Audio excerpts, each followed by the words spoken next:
Hello and welcome to The Space Above Us. Episode 77, Space Shuttle Flight 10, STS-41B. A big leap for Bruce.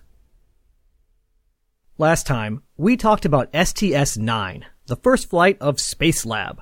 The part test flight, part science flight mission was a resounding success, clearing the way for a new type of shuttle mission in the future. We ran into some excitement when it came time to return home, with Columbia dropping 2 general-purpose computers and landing with 2 APUs on fire. But thanks to the extensive training of the crew and the redundant design of critical orbiter systems, Columbia landed safely at Edwards Air Force Base. Alright, so I'm sure many of you are wondering, hang on a second, 41B? Did he say STS-41B? What happened to the 30 or so missions in between? Well, it's complicated. Buckle up. First, the easy part. What happened to STS-10? Nothing too mysterious here. Its payload wasn't ready, so the mission got cancelled. But this left NASA with a problem. STS-11 was already on the manifest. Do they rename it? Do they just go straight from STS-9 to STS-11? Wouldn't that be confusing to people? Or what if they just delayed STS-10 and did it later when it was ready? But then you would end up with STS-9, STS-11, STS-10, and that's even more confusing. So there was a desire to come up with a new mission numbering scheme to avoid this awkward situation. The out-of-order number problem seems to be the main motivation, but there was also another motivation. At least there are persistent rumors and little comments about another motivation. Because after STS-10, 11, and 12 would be STS-13. NASA had scoffed at superstitious folks getting nervous about the number 13 before, and just look where that got Jim Lovell, Fred Hayes, and Jack Swigert. Perhaps it was best to avoid this tricky number entirely. Whether it was to avoid confusion, to avoid bad luck, or both, the nice, straightforward number system was traded in for something a little different. So, what does STS-41B actually mean? It breaks down into 3 parts. At risk of making things even more complicated, I'll start with the middle number since it's the easiest to explain. Thanks to the partnership with the DoD, NASA planned on making a number of shuttle launches out of Vandenberg Air Force Base, delivering payloads to polar orbits. That meant that there would be 2 possible launch sites, and that's what the middle number in the mission designation represents. 1 for the Kennedy Space Center, and 2 for Vandenberg Air Force Base. So STS-41B, with its 1, is launching out of the Kennedy Space Center. Easy enough. Next, let's tackle the first number. This number represents the last number of the year that the mission was scheduled to fly. Yeah. So, since STS-41B was intended to fly in 1984, its mission designation started off with a 4. As many people have pointed out, you've got to wonder what the plan would be in 1994 or 2004. But since the system didn't last that long, we never get to find out. Lastly, the letter at the end. This represented the order that the mission would fly in its given year, starting with A, then B, and so on. Add it all up, and STS-41B means that it was supposed to fly in 1984 out of the Kennedy Space Center, and it was the second flight of the year. Alright, I think we got it. Except, hang on a second, STS-41B was flying in February of 1984, and STS-9 flew in November of 1983. So doesn't that make this the first flight of 1984? And therefore shouldn't it be STS-41A? Ah, you wish. No, as if this whole system wasn't confusing enough, the year that we've been referring to this whole time is actually the fiscal year. And NASA starts its fiscal year in October, which makes this first flight of 1984 the second flight of 1984. I don't understand this system at all. I mean, I can decode it, and I hope that after my explanation you can too, but what? Why? It literally solves none of the earlier problems, since we can and will still end up with cancelled and out-of-order missions. Maybe the thought was to just make every mission number confusing, so that the weird ones would blend in? I don't know. This is getting way ahead of ourselves and glossing over many details that we'll dig into later, but after the Challenger accident, the prospect of launching the shuttle out of Vandenberg faded into a historical what-if, and NASA returned to a more straightforward numbering system. So while the Challenger's final flight, the 25th flight of the space shuttle, was STS-41L, the next flight would be nice, easy STS-26. So anyway, with that cleared up as much as possible, STS-41B. Let's get into it. On tap for this mission are a couple of ComSat deployments on our old buddy, the PAM-D upper stage, the evaluation of some fancy new EVA tools, and some orbital rendezvous practice. All of this, along with a few items on earlier flights, were key tests of equipment and procedures that were required for STS-41C, which would be the shuttle's first attempt at on-orbit repair of a satellite. For this mission, Challenger was back on the launch pad with a crew of 5. Flying as commander was the flight's only non-rookie, Vance Brand. Of course, we know Brand from his flights on the Apollo-Soyuz test project and STS-5. This is his third of 4 space flights. Joining Brand at the front of the flight deck was Hoot Gibson. Robert Gibson, who went by the nickname Hoot, was born on October 30th, 1946 in Cooperstown, New York. Gibson kicked off his post-high school education by earning an associate's degree in engineering science from Suffolk County Community College in 1966, before continuing on to earn a bachelor's degree in aeronautical engineering from California Polytechnic State University in 1969. From there, he joined the U.S. Navy, working his way through various flight instruction before finding himself in a fighter squadron flying over Vietnam. Returning home, he became an instructor pilot flying the F-14A and then graduating from the U.S. Naval Test Pilot School in 1977. In case you're wondering about the nickname, Gibson himself says there's no interesting story there. It's just that there was an actor with the name Hoot Gibson, and, well, not every nickname can be super clever. He joined NASA in 1978, and this is his first of 5 space flights. Joining the pilots would be 3 mission specialists, with Mission Specialist 1 being Bruce McCandless. Bruce McCandless was born on June 8, 1937 in Boston, Massachusetts. He earned a Bachelor of Science degree from the U.S. Naval Academy in 1958 before continuing on to earn a Master's in Electrical Engineering from Stanford in 1965 and a Master's in Business Administration in 1987. He learned to fly with the U.S. Navy, serving aboard multiple aircraft carriers, and even participating in the naval blockade during the Cuban Missile Crisis. He joined NASA as part of Astronaut Group 5 in 1966, serving in support and backup roles in Apollo and Skylab. He also worked on the maneuvering jetpack that was tested inside the Skylab Orbital Workshop, foreshadowing. Even if you're hearing his name for the first time, I 100% guarantee that you've heard his voice before, particularly a clip of him saying, "Okay, Neil, we can see you coming down the ladder now." Ring a bell? Yep, he was Capcom for the Apollo 11 EVA. This is his first of 2 flights. Mission Specialist 2 was Bob Stewart. Robert Stewart was born on August 13, 1942 in Washington, D.C. He earned a bachelor's in math from the University of Southern Mississippi in 1964 and a master's in aerospace engineering from the University of Texas at Arlington in 1972. Between those degrees, he joined the U.S. Army, where he learned how to fly helicopters and racked up over 1,000 hours of combat time. He later became an instructor and test pilot for a variety of rotary wing vehicles, aka helicopters, and participated in the development of the Black Hawk helicopter. He joined NASA in 1978 as part of the gigantic astronaut Group 8, making him the first person to fly in space to have served in the U.S. Army. This is his first of 2 flights. And rounding out the crew was Mission Specialist 3, Ron McNair.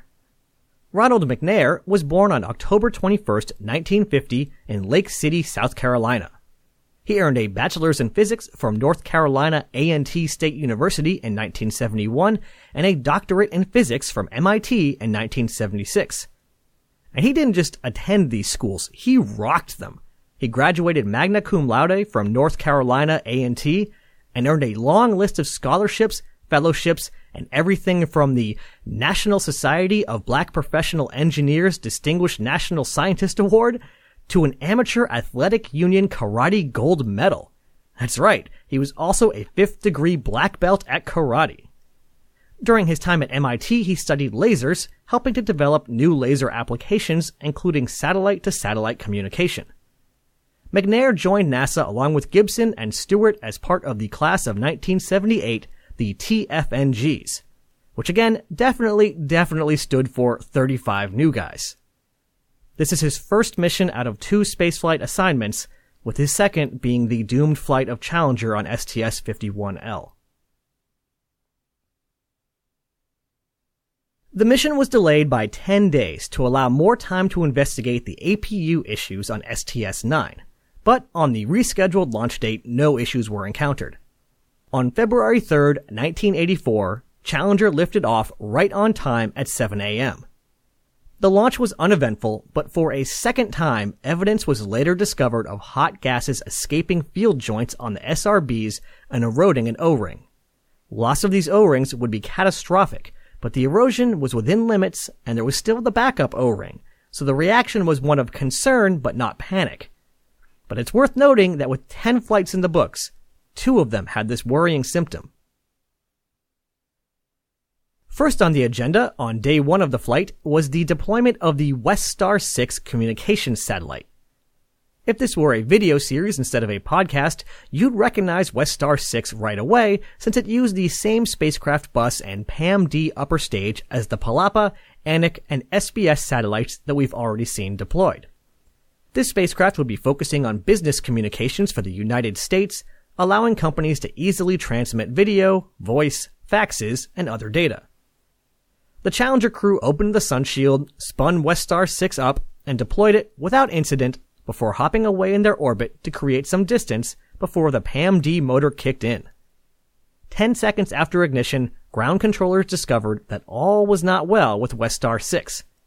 The PAM-D had failed, leaving the spacecraft in a 300 by 1200 kilometer orbit, far short of the 42,000 or so kilometers required for a geostationary orbit. This was a crippling problem for WestStar.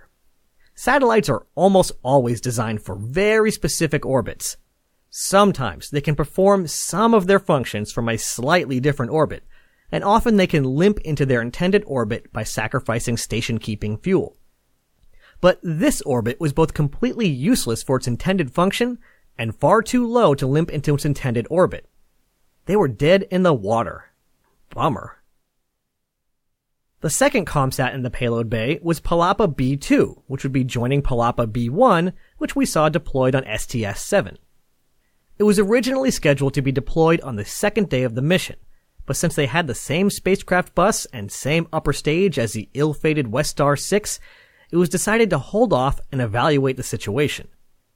NASA gave the Indonesian customer the option of returning home in the payload bay and launching on a later flight, or going forward with the deployment even without a clear picture of what caused the issue on WestStar 6. The WestStar failure could have been a fluke. It could have been hit by debris. It could have been something not related to the common elements between the 2 spacecraft. Or Palapa B2 could suffer the exact same fate. Well, Indonesia decided to go for it, and Palapa B2 suffered the exact same fate. 10 seconds into its ride to geostationary transfer orbit, the upper stage failed, and Palapa B2 was left in a nearly identical 275 by 1200 kilometer orbit. The root cause of both failures were eventually traced back to a bad batch of the special material used to make the nozzle wall of the PAM-D engine. Bubbles in the wall changed the properties of the material and allowed rocket exhaust to burn through the nozzle. And that was the end of that. So, bummer for the WestStar 6 and Palapa B2 teams, but believe it or not, we haven't seen the last of these unlucky spacecraft. Stay tuned. The upcoming Solar Max repair mission would include a first for the shuttle, a ground-up rendezvous. That is, they would be launching to rendezvous with an object already in orbit. This sort of long-range rendezvous is considerably different than the proximity operations practiced with SPOS-01 on STS-7. There's more time for dispersions to build up, both from orbital perturbations and the usual uncertainty that comes with maneuvering. It also depends on new tools like long-range radar. With that in mind, Challenger launched with a device to practice long-range rendezvous, the Integrated Rendezvous Target. The Integrated Rendezvous Target was basically just a big shiny balloon with enough tungsten ballast added to make the whole thing weigh 200 pounds. The ballast was added because otherwise the tenuous upper atmosphere would cause its orbit to degrade too quickly. But at the end of the day, it was just a 2-meter wide balloon that would be sent off to drift on its own. But since this is NASA, it gets a fancy name, Integrated Rendezvous Target, which I'll now be calling the IRT because I'm sick of saying Integrated Rendezvous Target. On day 4 of the flight, Challenger oriented itself belly forward and ejected the IRT out of the payload bay at about half a meter a second. Since that meant that it was pushed backwards, the IRT's orbit was slightly lowered, meaning that it was slightly faster, meaning that it would start to move ahead of Challenger over time. The plan was for the IRT equipment to inject a small amount of gas into the balloon, which should easily inflate it in the vacuum of space. The crew would first perform a series of rendezvous maneuvers and sightings and such from a range of around 10 kilometers. After that, they would settle in for a sleep period, allowing the two spacecraft to gently drift apart. By the time they woke up, the IRT would be over 200 kilometers away, and they could go chase it down. It wouldn't be the same as a full rendezvous from launch, but it was good practice. Here's the thing though. None of that happened. The IRT was deployed no problem, but when the command was issued to inflate it, the thing just blew up. Which is funny because in the mission report it simply states that the IRT quote-unquote failed. But what Bob Stewart actually radioed down was that it blew up. This caused a little confusion at first, since some folks in Mission Control thought that it had successfully blown up, as in inflated. But no, he clarified, it exploded. Whoops!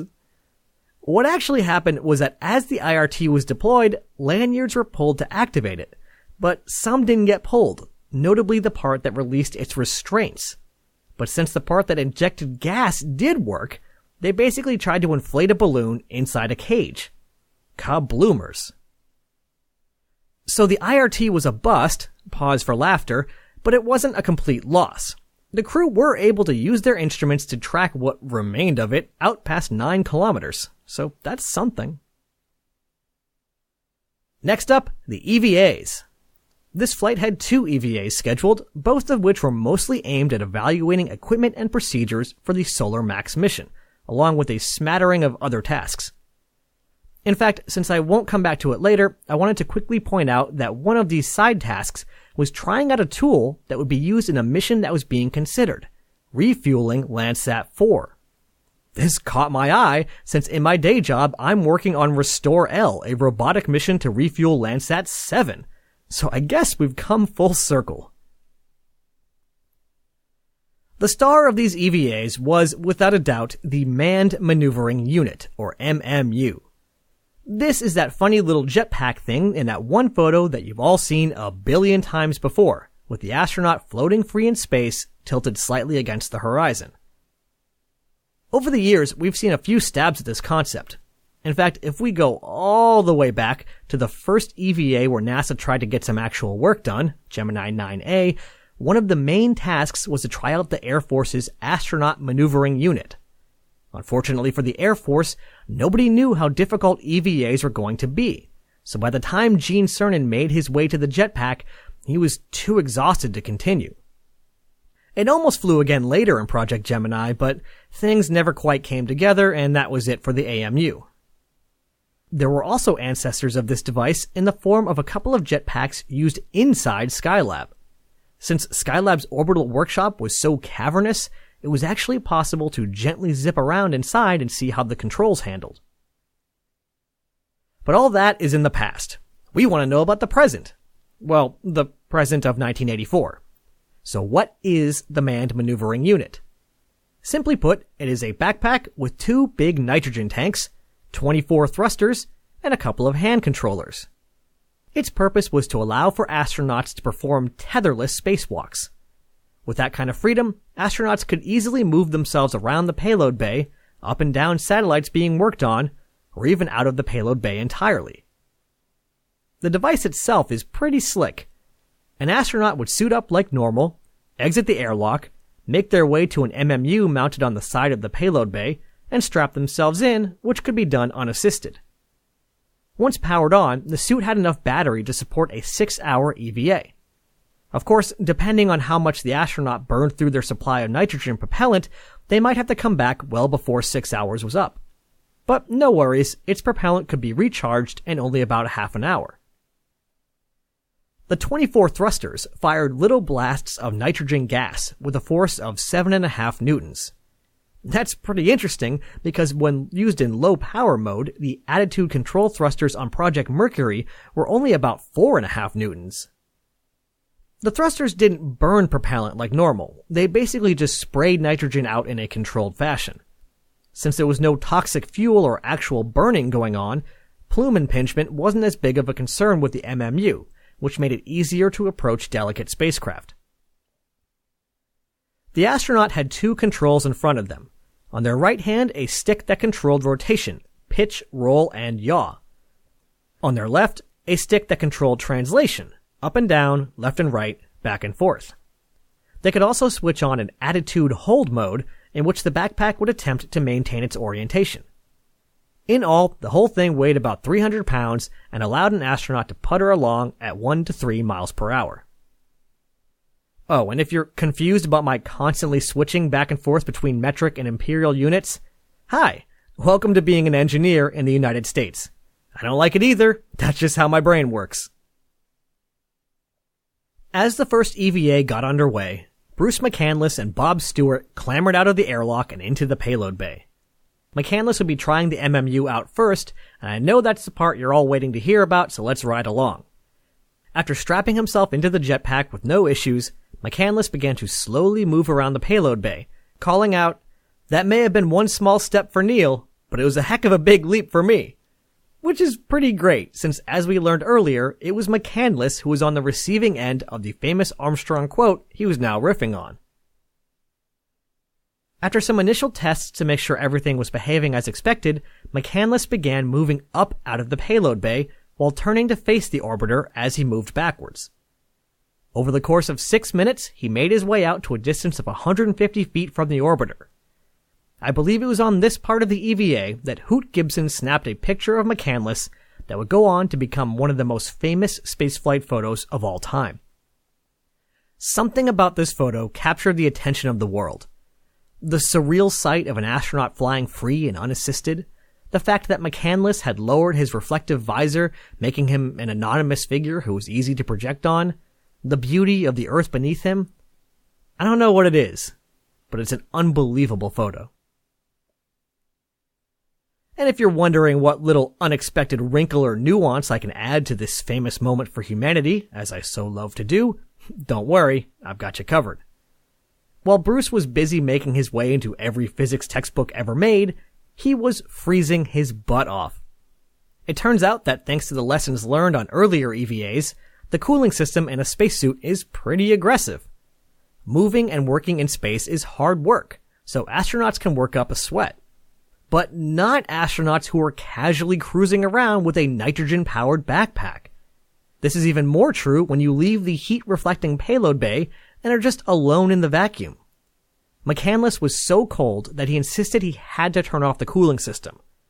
Engineers on the ground didn't love this idea, since with any critical space system, there's always a chance that if you turn it off, it might not turn back on. But eventually he had no choice, and he turned it on and off throughout the spacewalk. Well, add one more to the lessons learned column. Upon returning to the orbiter, McCandless set out once again, this time to a distance of 320 feet before coming back in. No problem. Really, other than the excessive cooling, the only issue encountered was a slight judder when translating while in the attitude hold mode, thanks to a slightly off center of gravity. No big deal though. The rest of the EVA was uneventful, with Stewart taking the same MMU out for a spin. Sorry, Bob, no famous photos for you. I'm going a little long here, so I'll leave the details for another episode, but I do want to note that this EVA also marked the first use of the manipulator foot restraint, which will go on to become a staple of NASA spacewalks. McCandless strapped his feet into the device, which was attached to the robot arm, and then moved around the payload bay by Ron McNair on the robot controls. In fact, while the MMU is pretty cool, it was also fairly risky, and it turned out not the most necessary. So, while it would only be used on 3 flights, the foot restraint would be used for the rest of the shuttle program. The second EVA went less smoothly. The original plan was to attach a special payload to the robot arm and have astronauts wearing the MMU practice capturing it just like a real satellite. And what could that special payload be?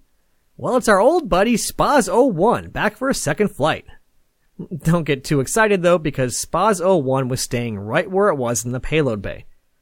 And that's because when the remote manipulator system was brought out for a couple of tests ahead of the second EVA, the wrist joint failed to respond. The crew probably could have gotten by without the wrist joint. That's just me guessing, but they're pretty resourceful. But it wasn't worth the risk. If another joint failed and they were unable to get the arm back in its cradle, or worse, close the payload bay doors, they would have a critical problem. So McCandless and Stewart made the best of the situation and practiced the approach and capture with STS-01 still in the payload bay. They also brought the MMU out again, which continued to perform great. Now, I'm sure there's one thing a lot of you are wondering. These guys flew 320 feet away from the shuttle with no tether? What would happen if the MMU broke? The glib response I've given to people who have asked me this in the past is, yeah, you need some sort of space shuttle to go get them. But really, that's basically it. The crew had practiced procedures to go retrieve a stricken MMU astronaut if necessary.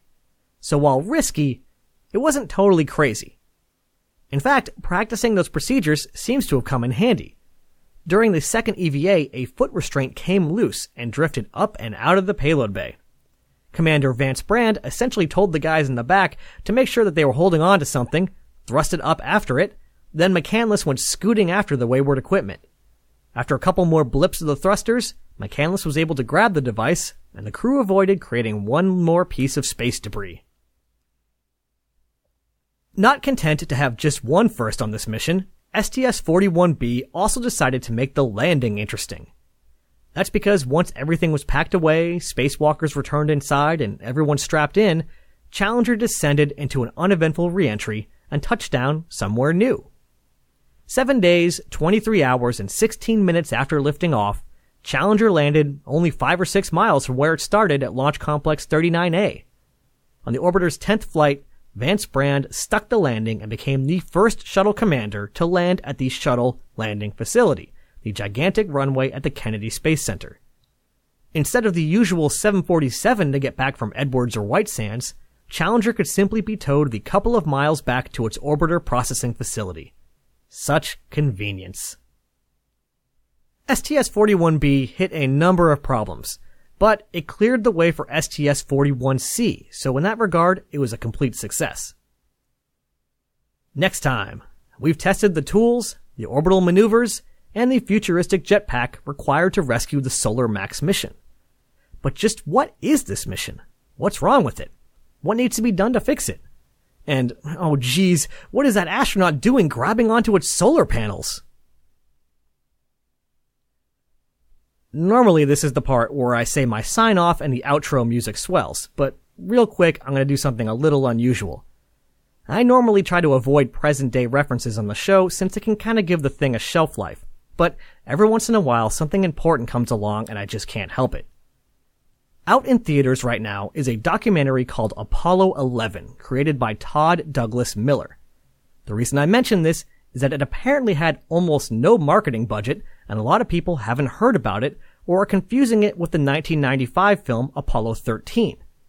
It also has an extremely short run in theaters, especially IMAX. So I'm telling you to drop whatever you're doing, unless it's giving me a nice review on iTunes, and go see this movie. It's staggering. I just about passed out in the build-up to launch. I know people who have driven 2 hours each way to see this thing in IMAX and had zero regrets. Sorry to those of you who will hear this way after the fact, but if just one person sees this movie in theaters who wasn't planning on it before, then it will be worthwhile. The people making this movie aren't paying me or anything, I just really want to help spread the word about this incredible film. And I guess since I already messed up the usual flow of the ending, I'll take one last quick second to say that if anyone would like to reach out and say hi, you can email me at jp@thespaceabove.us. You can also just go to thespaceabove.us for other contact methods and a little bit of other info. Anyway, continuing on with the outro. What is that astronaut doing grabbing onto its solar panels? Ad Astra, catch you on the next pass.